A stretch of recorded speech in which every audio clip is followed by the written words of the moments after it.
नमस्कार साथियों। आइए साथियों, 28 नवंबर 2021 को संपन्न सीएम राइस विद्यालय शिक्षक चयन परीक्षा, प्राथमिक शिक्षक परीक्षा, इसके सभी प्रश्नों को हम जानेंगे। तो आइए साथियों देखते हैं।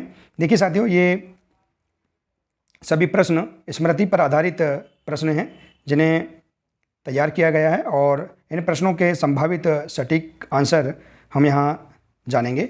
तो आइए देखते हैं। देखिए साथियों, पर्यावरण अध्ययन, हिंदी, गणित, अंग्रेजी एवं टीचिंग एप्टीट्यूड, इससे संबंधित इन प्रश्नों को हम देखते हैं। देखिए, पर्यावरण अध्ययन के जो प्रश्न हैं इन्हें हम देखेंगे। प्रश्न था, किसकी कमी से एनीमिया रोग होता है? तो देखिए साथियों, आप यहाँ प्रश्नों का क्रमांक अलग अलग देख सकते हैं। देखिए, तो किसकी कमी से एनीमिया रोग होता है? आयरन की कमी से एनीमिया रोग होता है। इसी प्रकार से है, मलेरिया के परजीवी की खोज किसके द्वारा की गई थी? यह प्रश्न पूछा गया था। तो इसका आंसर है रोनाल्ड राश के द्वारा।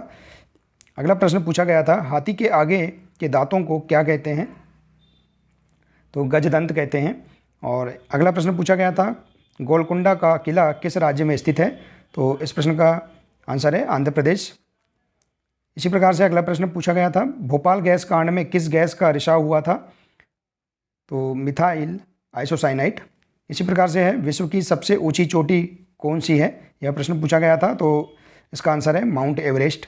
इसी प्रकार से चींटियां किस कारण से लाइन बनाकर चलती हैं? तो देखिए, चींटियां एक विशेष प्रकार की गंध छोड़ती हैं, तो गंध के कारण लाइन बनाकर चलती हैं। इसी प्रकार से अगला प्रश्न है, गांधी जी ने दांडी मार्च किस लिए की थी? यह प्रश्न पूछा गया था। तो नमक कानून तोड़ने के लिए। इसी प्रकार से है अगला प्रश्न, एलपीजी का फुल फॉर्म क्या है? तो एलपीजी का full form liquefied petroleum gas है। इसी प्रकार से मध्य प्रदेश का राजकीय खेल कौन सा है? यह प्रश्न पूछा गया था। तो मलखंभ मध्य प्रदेश का राजकीय खेल है। इसी प्रकार से देखिए, मध्य प्रदेश में तांबा कहाँ पाया जाता है? बालाघाट जिले में। इसी प्रकार से पूछा गया था, एशियाई महाद्वीप का सबसे बड़ा रेल नेटवर्क किस देश में है? तो भारत में। इसी प्रकार से अगला प्रश्न पूछा गया था, जलने में सहायक गैस कौन सी है? तो इसका आंसर है ऑक्सीजन। अगला प्रश्न पूछा गया था, नागपारा किस राज्य में है? देखिए, नागपारा मुंबई राज्य में है। इसी प्रकार से अगला प्रश्न, वन अधिकरण नियम कब लागू हुआ? 2007 में। इसी प्रकार से था अगला प्रश्न, हिंदी दिवस कब मनाया जाता है? तो हिंदी दिवस 14 सितंबर को मनाया जाता है। अगला प्रश्न, भूकंप की तीव्रता मापी जाती है? तो भूकंप की तीव्रता सिस्मोग्राफ द्वारा मापी जाती है।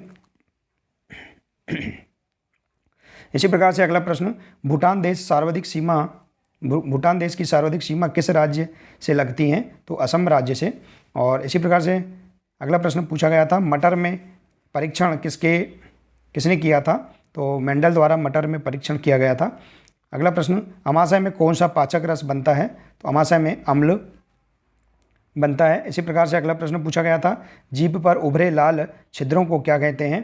तो स्वाद कलिकाएं कहते हैं। इसी प्रकार से अगला प्रश्न पूछा गया था, सर्वाधिक जूट किस राज्य में है? तो पश्चिम बंगाल में। और इसी प्रकार से देखिए, मलेरिया किस मच्छर के काटने से होता है? यह प्रश्न पूछा गया था। तो इसका आंसर मादा एनोफिलीज। इसी प्रकार से अगला प्रश्न पूछा गया था, अंतरिक्ष में फिसलन पट्टी में नहीं फिसल सकते, इसका कारण है गुरुत्वाकर्षण बल की कमी। तो इस प्रकार से देखिए, यहाँ पर पर्यावरण में जो प्रश्न पूछे गए थे, इन प्रश्नों के संभावित सटीक आंसर आप इस प्रकार से जान सकते हैं। देखिए साथियों, अगर यदि आपको लगता है कि इन प्रश्नों के आंसर और भी अन्य हो सकते हैं, तो आप इन प्रश्नों के आंसर कमेंट्स बॉक्स में बता सकते हैं। देखिए, संभावित आंसर यहाँ दिए गए हैं।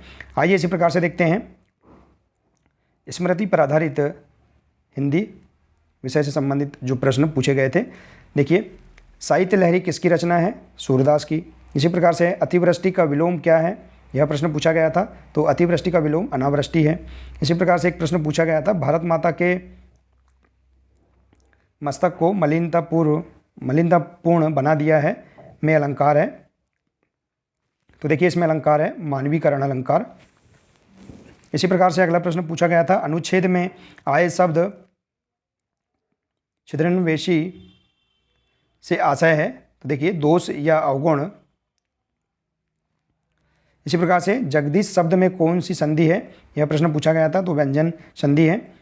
अगला प्रश्न पूछा गया था अली का पर्यायवाची है, तो देखिए अली का पर्यायवाची भ्रमरी या भंवरा। देखिए इसी प्रकार से अली का पर्यायवाची और भी अन्य हैं, इन्हें आप यहाँ देख सकते हैं। इसी प्रकार से देखिए अगला प्रश्न पूछा गया था हिंदी दिवस कब मनाया जाता है, तो हिंदी दिवस 14 सितंबर को मनाया जाता है। नेक्स्ट प्रश्न पूछा गया था हंसना क्रिया है आकर्मक, देखिए यहाँ हंसना इसमें आकर्मक है। इसी प्रकार से देखिए आरंभ से अंत तक के लिए शब्द है, तो इसके लिए अधोप्रांत आरंभ से अंत के लिए शब्द है। इसी प्रकार से सर्वांगीण का विलोम शब्द है, देखिए यहाँ जो ऑप्शन दिए थे यहाँ जो आंसर है उसको आप यहाँ देख सकते हैं। इसी प्रकार से देखिए निरापद शब्द का विलोम शब्द है आपद। इसी प्रकार से प्रश्न पूछा गया था अवरोध का विलोम शब्द है अवरोधहीन। और इसी प्रकार से गायक का संधि विच्छेद है गे धन अक। अगला प्रश्न पूछा गया था बंदूक से निकलने वाली गोली में कौन सा कारक है, तो बंदूक से निकलने वाली गोली में कर्ण कारक है। और अगला प्रश्न पूछा गया था भाषा की सबसे छोटी इकाई क्या है, तो वर्ण भाषा की सबसे छोटी इकाई है। इसी प्रकार से अगला प्रश्न था शुद्ध वर्तनी है प्रादुर्भाव। अगला प्रश्न पूछा गया था शुद्ध वर्तनी बताइए आशीर्वाद। देखिए इस प्रकार से शुद्ध वर्तनी के लिए शुद्ध वर्तनी से संबंधित 2 प्रश्न पूछे गए थे, एक प्रादुर्भाव और यहाँ देखिए आशीर्वाद। इसी प्रकार से अगला प्रश्न पूछा गया था दिए गए गद्यांश, 2 गद्यांश पूछे गए थे, जिसमें एक गद्यांश था उसका शीर्षक है बाल श्रम और समाज, और दूसरे गद्यांश जो पूछा गया था उसका शीर्षक है शिक्षा का जीवन में महत्व। तो इस प्रकार से आप यहाँ पर हिंदी के भी जो प्रश्न हैं इनको भी आप जान सकते हैं और इनके आंसर भी आप इस प्रकार से देख सकते हैं। ठीक है साथियों, आइए इसी प्रकार से देखते हैं हम बाल मनोविज्ञान, इनके भी प्रश्नों को हम जानते हैं। देखिए छात्रों की विषयगत योग्यता को भली भांति जाना जा सकता है, तो इस प्रकार का प्रश्न पूछा गया था, तो परीक्षा या मूल्यांकन के द्वारा। इसी प्रकार से अगला प्रश्न पूछा गया था दूरस्थ शिक्षा में विद्यार्थियों को किस शिक्षण विधि से ज्ञान प्रदान नहीं किया जा सकता, तो कक्षा शिक्षण विधि से ज्ञान प्रदान नहीं किया जा सकता। इसी प्रकार है देखिए यदि छात्र कक्षा में ना आए तो शिक्षक क्या करेंगे, तो देखिए इस प्रश्न का राइट आंसर कारण का पता कर उसे दूर करेंगे। इसी प्रकार से प्रश्न पूछा गया था यदि विद्यार्थी कक्षा में नहीं पढ़ते हैं तो शिक्षक को क्या करना चाहिए, तो इसका आंसर है शिक्षण विधि में परिवर्तन करना चाहिए। अगला प्रश्न पूछा गया था छात्रों में परस्पर सहयोग की भावना विकसित करने के लिए शिक्षक को क्या करना चाहिए, तो इसका आंसर सहयोग की भावना की कहानी सुनाएंगे। इसी प्रकार से अगला प्रश्न पूछा गया था कक्षा में बच्चों बहुभाषा को इस रूप में बच्चों की बहुभाषा को इस रूप में देखा जा सकता है संसाधन। देखिए इस प्रकार का जो प्रश्न था यहाँ स्मृति पर आधारित प्रश्न है।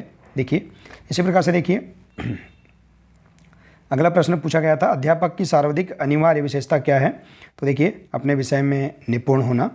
इसी प्रकार से अगला प्रश्न पूछा गया था प्रभावशाली अध्यापन के लिए आवश्यक है कि शिक्षक अपना अध्यापन करे, तो देखिए इसका आंसर वहाँ से प्रारंभ करें जहाँ तक बच्चा पहले से जानता है। इसी प्रकार से अगला प्रश्न पूछा गया था संकोची विद्यार्थियों में आत्मविश्वास पैदा करने हेतु शिक्षक को क्या करना चाहिए, तो ऐसे विषय में कुछ कहने के अवसर देना चाहिए। इसी प्रकार से अगला प्रश्न पूछा गया था अभिप्रेरित शिक्षण का संकेत है विद्यार्थी अध्यापक से प्रश्न पूछते हैं। और देखिए इसी प्रकार से एक प्रश्न पूछा गया था आकृति से संबंधित जिसमें त्रिभुजों की संख्या है, देखिए त्रिभुजों की संख्या 13 है। तो देखिए साथियों इस प्रकार से आप यहाँ पर इन 54 प्रश्नों के आंसर जान सकते हैं। साथियों इसके आगे की भी प्रश्न यदि आपको याद हैं तो आप इस कमेंट्स बॉक्स में प्रश्न भेज सकते हैं ताकि हम इसके आगे की प्रश्नों को तैयार करके उन्हें देख सकते हैं। तो साथियों देखिए इस प्रकार से हमने प्राथमिक शिक्षक परीक्षा जो कि 28 नवंबर 2021 को आयोजित की गई थी उसके सभी पार्ट्स के हमने प्रश्नों के आंसर संभावित सटीक आंसर जाना। देखिए साथियों और ये प्रश्न स्मृति पर आधारित तैयार किए गए प्रश्न हैं। देखिए साथियों आप इसके आधार पर अपने अंकों की आप गणना भी कर सकते हैं। तो साथियों आशा है कि आपको ये जानकारी बहुत अच्छी लगी होगी। साथियों, अगर जानकारी अच्छी लगी हो तो प्लीज़ इसे अधिक से अधिक शेयर करें, वीडियो को लाइक करें, और यदि इसी प्रकार की और भी आगे की अन्य जानकारी प्राप्त करना चाहते हैं तो आप हमारे इस चैनल को सब्सक्राइब अवश्य कर लें। नमस्कार साथियों, मिलते हैं नेक्स्ट वीडियो में।